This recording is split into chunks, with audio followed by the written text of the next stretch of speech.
Hello. आज मैं आप लोगों को पढ़ाऊंगा क्लास 6 की हिस्ट्री की बुक का अध्याय नंबर 9, जिसका नाम है खुशहाल गांव और समृद्ध शहर। ठीक है। अभी तक जो आपको मैंने पढ़ाया है तो उसमें आपको बताया था किस प्रकार से मानव रहना शुरू करता है, फिर उसके बाद में गांव बसाता है, शहर बसाएगा।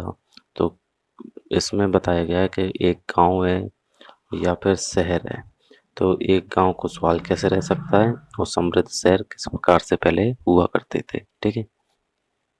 इसमें सबसे पहले दी है लोहे के औजार और खेती। अब लोहे का प्रयोग आज क्या है, आम बात है। हर कोई क्या है, लोहे का उपयोग करता है। दिन भर में आप लोग जो है कई प्रकार की चीजों से लोहे का उपयोग करते हो। लोहे की चीजें हमारी रोजमर्रा की जिंदगी का हिस्सा बन गई हैं। इस उपमहाद्वीप में लोहे का प्रयोग, जो हमारा उपमहाद्वीप है भारतीय उपमहाद्वीप, लगभग इसमें जो है लोहे का उपयोग लगभग 3000 साल पहले शुरू हुआ। महापाषाण कब्र कौन सी थी, जिसमें क्या है दक्षिण भारत में मिली थी ये कब्रें। और इसमें क्या होता है कि किसी मृत व्यक्ति को दफनाया जाता था और उसके चारों साइड में बड़े बड़े पत्थर लगा दिए जाते थे। तो उसमें क्या है, महापाषाण कब्रों में लोहे के बहुत सारे औजार और हथियार मिले हैं। ठीक है। करीब 2500 वर्ष पहले लोहे के औजारों के बढ़ते उपयोग का प्रमाण मिलता है। कितने टाइम पहले, लगभग 2500 वर्ष पहले। ठीक। अब इन औजारों से क्या किया जाता था, इनमें जंगलों को साफ करने के लिए कुल्हाड़ियाँ यूज की गई।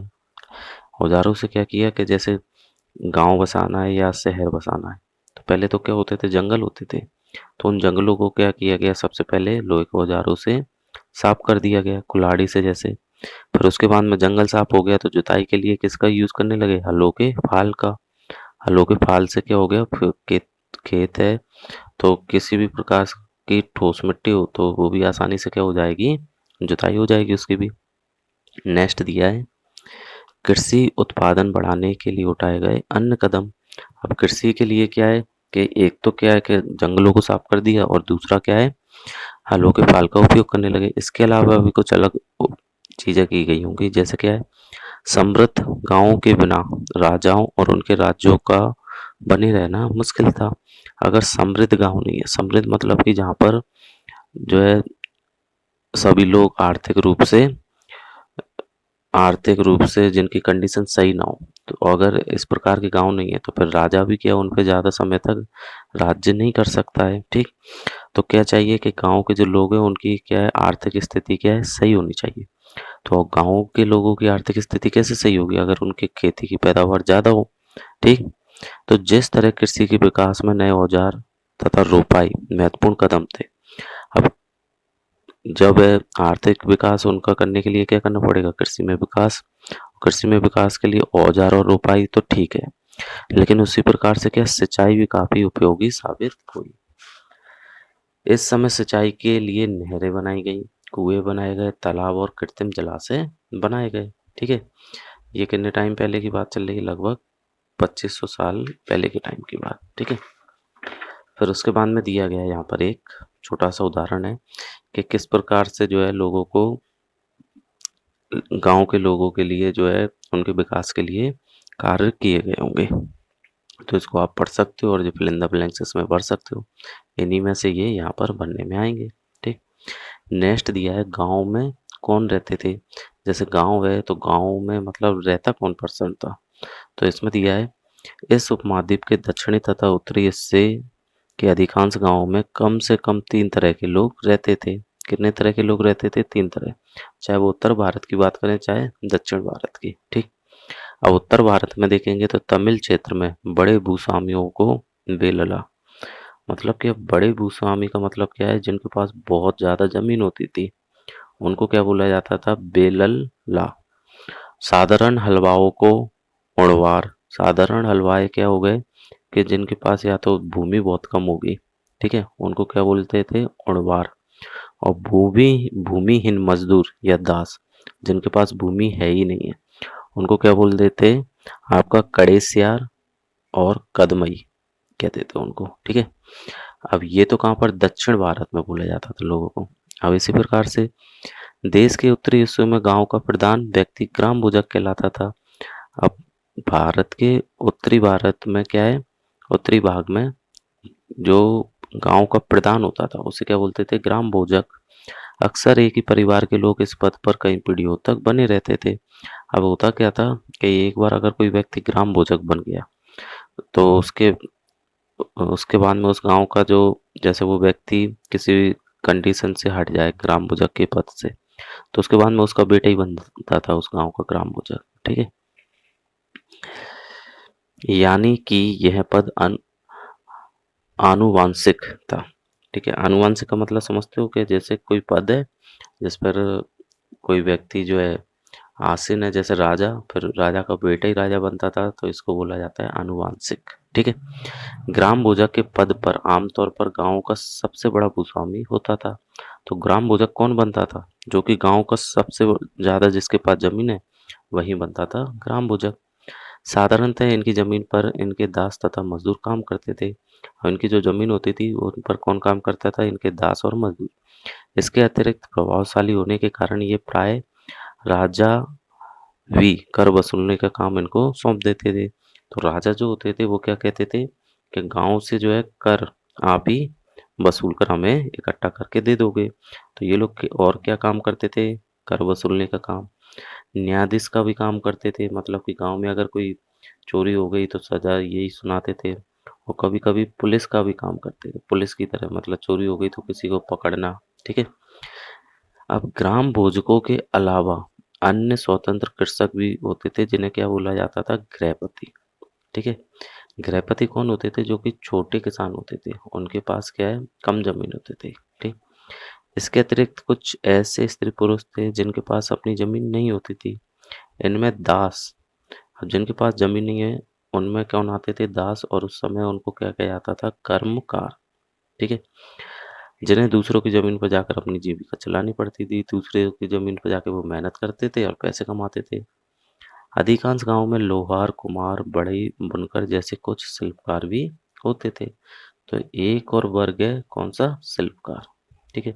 तो उत्तर भारत में जो व्यक्तियों को बाँटा गया है अलग-अलग वर्गों में, तो एक तो कौन होता था आपका?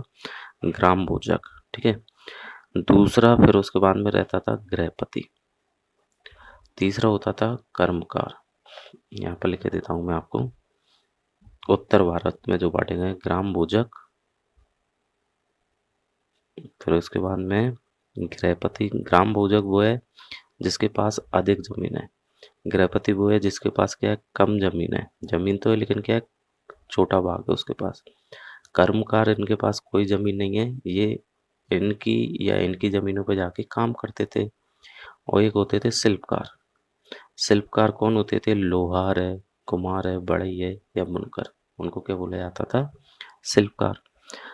नेक्स्ट दिया है प्राचीनतम तमिल रचनाएं। तमिल की प्राचीन रचनाओं को संगम कहते हैं। क्या कहते हैं? संगम। अब इन्हें संगम क्यों कहते हैं? प्राचीन रचनाओं मतलब कि जैसे कि कुछ बुक वगैरह लिखी गई होंगी बहुत सारी, तो उनको क्या बोला जाता है? संगम। इनकी रचना लगभग 2300 साल पहले की गई थी। इन्हें संगम इसलिए कहा जाता है क्योंकि मदुरै, मदुरै मतलब कि आपका तमिल में ही है, ठीक है? तमिलनाडु में के कवियों के सम्मेलनों में इनका संकलन किया गया। मतलब क्या? एक जगह पे बहुत सारे कवि मिल गए, ठीक है? एक तरीके से क्या होगा? कवियों का संगम हो गया, इसलिए वहाँ पर जो साहित्य की रचना हुई तो उसको क्या बोला जाता है? संगम। जैसे नदियाँ आपस में मिलती है तो क्या बोला जाता है? उस क्षेत्र को क्या बोला जाता है? संगम, ठीक है? अब जो आपके दक्षिण भारत में नाम दिए गए हैं, अलग-अलग लोगों को बाँटा गया है, तो वो संगम में मालूम पड़ा है कि उस समय दक्षिण भारत में कितने प्रकार के लोग रहते थे। नेक्स्ट दिया है नगर क्या कहती हैं कहानियाँ, यात्रा विवरण, मूर्तिकलाएँ और पुरातत्व। अब क्या दिया है? जातक कथाओं के बारे में। जातक कथाएँ क्या होती थी? ऐसी कथाएँ जिनको क्या बौद्ध भिक्षुओं, ठीक है, उनके द्वारा क्या इनका क्या किया गया था? संकलन, जातक कथाओं का। जातक कथाएँ किनके ऊपर लिखी गई थी? जैसे कि भगवान बुद्ध के ऊपर, या उस समय की जो घटनाएँ घटती थी, उन्हें समझाने के लिए कुछ कहानियाँ लिखी गई थी बौद्ध भिक्षुओं के द्वारा, ठीक है? उनको बोलते हैं जातक कथा। अब इसमें एक जातक कथा दी गई है, जिसमें किस प्रकार से एक व्यक्ति अपनी चालाकी से धीरे-धीरे करके गरीब होते हुए किस प्रकार से अमीर बन जाता है। हेडिंग क्या है? एक निर्धन की चतुराई। तो इस कहानी को आप वीडियो को पॉज़ करके आराम से पढ़ लीजिएगा, ठीक है? अब नेक्स्ट दिया है यहाँ पर,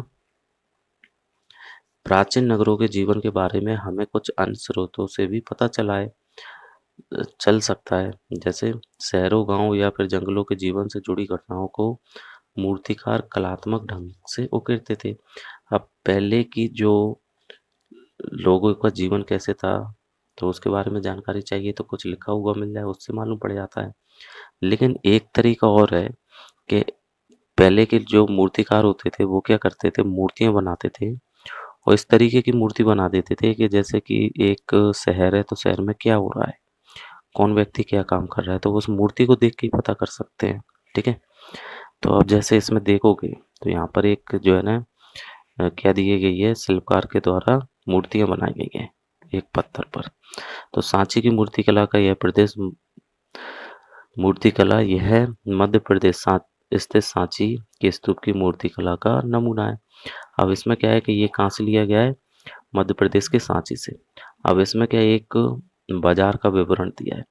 बाजार में किस प्रकार से लोग जो है घरों पर ऊपर हैं, रेलिंग पर किस तरीके से लोग कहाँ पर जा रहे हैं, क्या काम कर रहे हैं, सब कुछ इसमें बना हुआ है, ठीक?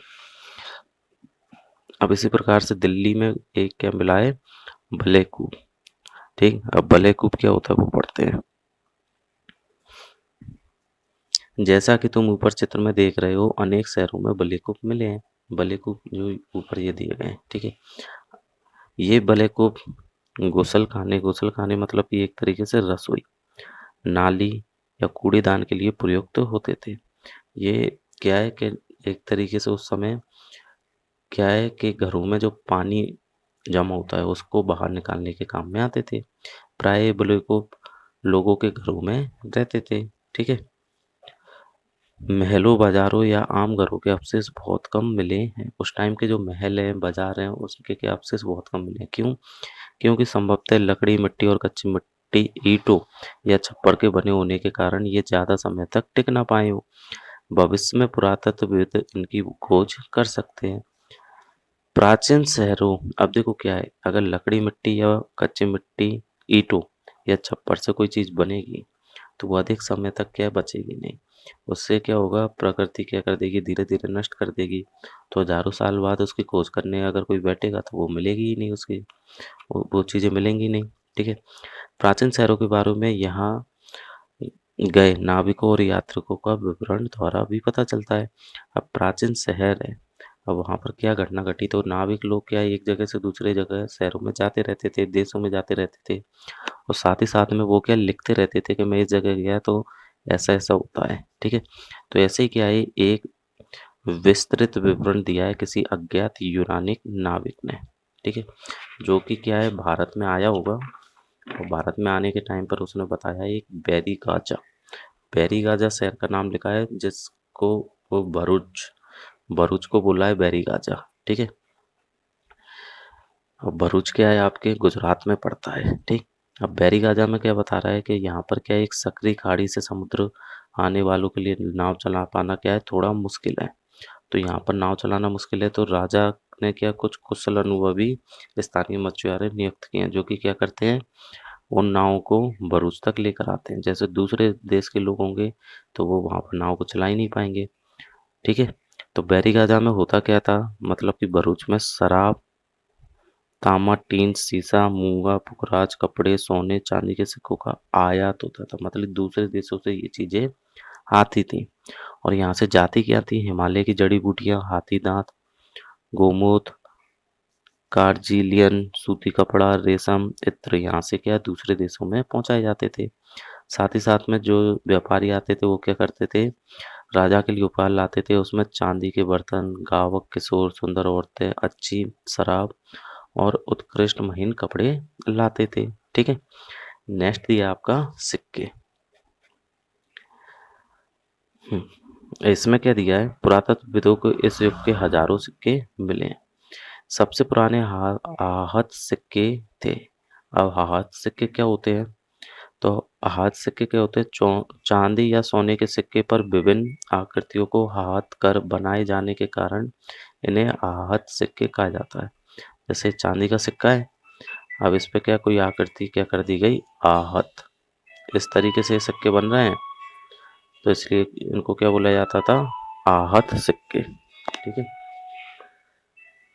अब ये जो है लगभग कितने टाइम तक चले आपके? 500 साल तक चले। ठीक। नेक्स्ट दिया आपका नगर, अनेक गतिविधियों के केंद्र। नगर होते थे तो वहां पर क्या है? अनेक प्रकार की गतिविधियां होती थी। ठीक। यह 2500 साल से भी ज्यादा समय के महत्वपूर्ण नगर रहा है। किसकी बात हो रही है? मथुरा। मथुरा नगर की बात हो रही है। ये क्या 2500 साल से भी ज्यादा क्या है? महत्वपूर्ण नगर रहा था, क्योंकि यह यातायात और व्यापार के दो मुख्य रास्तों में स्थित था। ऐसा क्यों? क्योंकि भारत में जो है एक रास्ता जाता था उत्तर पश्चिम दिशा से जाता था। इनमें एक रास्ता उत्तर पश्चिम से पूर्व की ओर, उत्तर पश्चिम से पूर्व की ओर ऐसे, और दूसरा रास्ता जाता था उत्तर से दक्षिण की ओर। और ये दोनों रास्ते जहाँ पर एक दूसरे को क्रॉस करते थे वहां पर ही आपका एक नगर बसा था, मथुरा। ठीक है। तो व्यापारिक केंद्र तो ये हो गई, क्योंकि व्यापारी यहाँ से बहुत ज्यादा लोग निकलते होंगे। ठीक है। अब इनमें क्या है? एक रास्ता उत्तर पश्चिम से पूरब की ओर और दूसरा उत्तर से दक्षिण की ओर जाने वाला था। शहर के चारों ओर किलेबंदी थी। अब इतना इम्पोर्टेंट शहर है तो चारों ओर क्या थी? किलेबंदी, के कोई दूसरा राजा इस पे आसानी से आक्रमण न कर दे। इनमें अनेक मंदिर थे। आसपास के किसान तथा पशुपालक शहर में रहने वालों के लिए भोजन जुटाते थे। जो किसान और पशुपालक थे वो जो मथुरा शहर में जो व्यक्ति रह रहे हैं उनके लिए खाना जुटाते थे। मथुरा बेहतरीन बनाने का केंद्र था। यहाँ पर क्या बहुत सी मूर्तियां बनाई जाती थी। लगभग 2000 साल पहले मथुरा कुषाणों की दूसरी राजधानी बनी। तो पहले तो क्या हो गया? 2500 साल पहले भी ये इम्पोर्टेंट था, फिर 2000 साल बाद भी क्या हुआ? कुषाणों ने इसे अपनी राजधानी बना लिया। इसके बारे में ये आगे बता देंगे। ठीक है। मथुरा एक धार्मिक केंद्र भी रहा। धार्मिक केंद्र कैसे? यहाँ बौद्ध विहार भी है, जैन मंदिर भी है, और साथ ही साथ यह कृष्ण भक्ति का एक महत्वपूर्ण केंद्र था। ठीक है, उस टाइम पर। नेक्स्ट दिया हुआ है आपका, इसी में ही आगे, मथुरा में प्रस्तर खंडों और मूर्तियों के अनेक अभिलेख मिले हैं। तो मथुरा में क्या मूर्तियां वगैरह बहुत ज्यादा मिली हैं। आमतौर पर यह संक्षिप्त अभिलेख है। जो अभिलेख मिले हैं इसमें तो वो कैसे? संक्षिप्त, ज्यादा बड़े बड़े नहीं मिले हैं कि उनमें ज्यादा जानकारियां लिखी हो। ठीक है। जो स्त्रियों और पुरुषों द्वारा मठों और मंदिरों को दिए जाने वाले दान का उल्लेख करते हैं। अब अभिलेख है तो उसमें क्या है? बस ज्यादा से ज्यादा कि जो मंदिर बने या मठ बने तो उसमें लिखा है कि इस व्यक्ति के द्वारा इतना दान किया गया। लेकिन साथ ही साथ में इसमें क्या है? अब इन अभिलेखों को कौन बनवाता होगा? शहर के राजा रानी, अधिकारी, व्यापारी, शिल्पकार। ठीक है। अब इसमें क्या दिया है? उदाहरण के लिए मथुरा के अभिलेख सुनारों, लोहारों, बुनकरों, टोकरी बुनने वालों, माला बनाने वालों और इत्र बनाने वालों का उल्लेख करते हैं। ठीक है। शिल्प तथा शिल्पकार, पुरास्थलों में शिल्पों को नमूने मिले हैं। अब जो पुरास्थल मतलब कि ऐसे पुराने शहर जिनको खोजा गया है, वहां पर क्या है? शिल्पों के नमूने मिले हैं। शिल्प मतलब कि जो व्यक्ति जैसे लोहार का काम करता है, सुनार गहने बनाते हैं, या फिर आपके जो है बर्तन वगैरह बनाए गए हों। ठीक है। अब इनमें जो मिले हैं नमूने, उनमें क्या है? इनमें मिट्टी के बहुत से पतले और सुंदर बर्तन मिले हैं, जिन्हें उत्तरी काले चमकीले पात्र कहा जाता है, क्योंकि ये ज्यादातर उपमहाद्वीप के उत्तरी भाग में मिले हैं। अब जो पतले सुंदर बर्तन मिले हैं उनको उत्तरी काले चमकीले पात्र क्यों कहते हैं? क्योंकि ये भारत के उत्तरी भाग में ज्यादा मिले हैं, तथा ये प्राय काले रंग के होते हैं। इनमें एक खास चमक होती है। तो ये जो बर्तन बने थे वो काले रंग के होते थे, और काले रंग के होते हुए भी इनमें जो काले रंग में चमक बहुत होती थी। ठीक है। और दूसरे प्रकार के शिल्पों के अवशेष बचे नहीं हैं, जैसा कि विभिन्न ग्रंथ, लेकिन अवशेष नहीं बचे। लेकिन क्या है? विभिन्न ग्रंथों में पता चलता है कि पहले क्या क्या काम होते थे। जैसे कपड़े का उत्पादन होता था तो उसके लिए उत्तर में बनारसी और दक्षिण में मदुरई क्या था? एक महत्वपूर्ण केंद्र था। और यहाँ पर जो काम करने वाले थे वो स्त्री और पुरुष दोनों ही मिलकर काम करते थे। ठीक है। अनेक शिल्पकार तथा व्यापारी अपने अपने संघ बना लेते थे, जिन्हें श्रेणी कहते थे। ठीक है। शिल्पकारों ने अपना एक ग्रुप बना लिया, श्रेणी कहलाएगा। जो व्यापारी है उन्होंने अपना ग्रुप बना लिया, श्रेणी कहते थे, ठीक है। शिल्पकारों की श्रेणियों का काम प्रशिक्षण देना था। शिल्पकार की जो श्रेणियाँ बन गई, वो लोगों को प्रशिक्षित करते थे कि ये काम ऐसे किया जाता है। कच्चा माल उपलब्ध कराते थे और तैयार माल का वितरण करना था, जबकि व्यापारियों की श्रेणियों का व्यापार का संचालन करती थी, ठीक। श्रेणियाँ एक दूसरा भी काम करती थी। श्रेणियाँ बैंकों के रूप में काम करती थी, जहाँ लोग पैसा जमा रखते थे। इस धन का निवेश लाभ के लिए किया जाता था। उससे अब जो जिस श्रेणियों में जो पैसे जमा कर दिए लोगों ने, तो उन पैसों का वो श्रेणियों के जो व्यक्ति हैं उनमें, तो वो क्या करते थे, लाभ के लिए वो पैसे का निवेश करते थे कि जहाँ से पैसा ज़्यादा मिलेगा वहाँ पर उन्होंने निवेश कर दिया। और फिर उसके बाद में जो लाभ मिलता था, तो जिन लोगों ने पैसे जमा किए थे उनको बाँट देते थे और कुछ धन जो है गाँव में दे देते थे, ठीक है। अब सूत कातने और बनाने के कुछ नियम यहाँ पर दिए हुए हैं। जैसे कि क्या है, जो सूत काता जाता था, तो ये नियम जो कहाँ पर लिखे हुए हैं, अर्थशास्त्र में।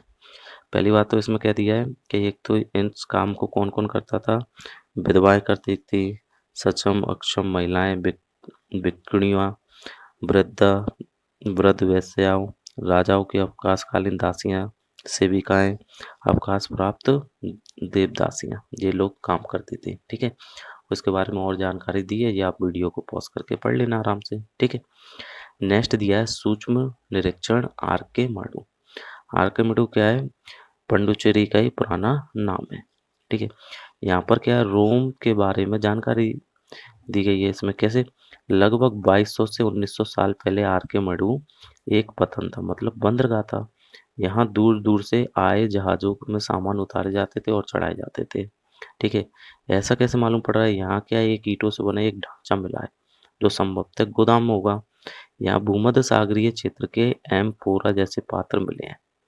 भूमध्य सागरीय मतलब कि आपके यूरोप की साइड के, ठीक है। इनमें शराब या तेल जैसे पदार्थ रखने का काम किया जा सकता था। इनमें दोनों तरफ से पकड़ने के हत्थे लगे थे। जो एम्फोरा था, इस तरीके का बर्तन होता था कि उसमें दोनों तरफ से पकड़ के लोग उसे उठा सकते हैं और इसमें क्या भरते थे लोग, शराब, ठीक है, या तेल, ठीक है। साथ ही यहाँ एरेटाइन जैसे मोहर लगे लाल चमकदार बर्तन भी मिले हैं।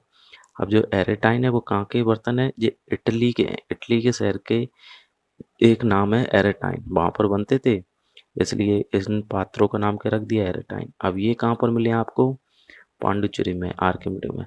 तो इसका मतलब साफ साफ क्या है कि आर्किमिडी से व्यापार होता था कहाँ पर, आपके यूरोप के देशों के साथ में या अन्य देशों के साथ भी, ठीक है। इसे मोहर लगे सांचे पर गीली चिकनी मिट्टी को दबाकर बनाया जाता था, किसको, एरेटाइन को, ठीक है। नेक्स्ट दिया है इसी में, कुछ ऐसे बर्तन भी मिले हैं जिनका डिजाइन तो रोम का था किंतु यहीं बनाए गए, मतलब आर्किमिडी में ही बनाए गए। क्यों, लोगों ने देखा रोम में ऐसे बर्तन बनते हैं, फिर वहाँ के लोग खुद ही बनाने लग गए बर्तनों को। यहाँ रोमन लेप, शीशे के बर्तन और रत्न भी मिले हैं। ये रोमन की चीजें मिली हैं कहाँ पर, आपके आर्किमिडी में। साथ ही छोटे छोटे कुंड मिले जो संभवतः कपड़े की रंगाई के पात्र रहते होंगे। ये छोटे छोटे कुंड कहाँ पर मिले हैं, आपके पांडुचेरी में ही, ठीक है। यहाँ पर शीशे और अर्ध बहुमूल्य पत्थरों के मनके बनाने के पर्याप्त साक्ष्य मिले हैं, ठीक। नेक्स्ट यहाँ दिया है अधोलिखित मिट्टी के बर्तन। कई बर्तनों पर ब्राह्मी लिपि में अभिलेख मिले हैं। प्रारंभ में तमिल भाषा के लिए इसी लिपि का उपयोग किया जाता था। तो प्रारंभ में जो तमिल भाषा है वो इस तरीके की ब्राह्मी लिपि में लिखा जाता था। ये कौन सी ब्राह्मी लिपि, ये बर्तन का एक पार्ट है जिसपे क्या ब्राह्मी लिपि में कुछ लिखा हुआ है, ठीक है। अब तमिल भाषा को ब्राह्मी में लिख रहे हैं, इसलिए इस अभिलेख को क्या बोलते हैं, इसलिए इन्हें तमिल ब्राह्मी अभिलेख कहा जाता है, ठीक है। और ये आपका वर्क है अन्यत्र में, इसको आपको पढ़ना है और ये काम आपको करना है। ये आपका एक तरीके से होमवर्क है, ओके।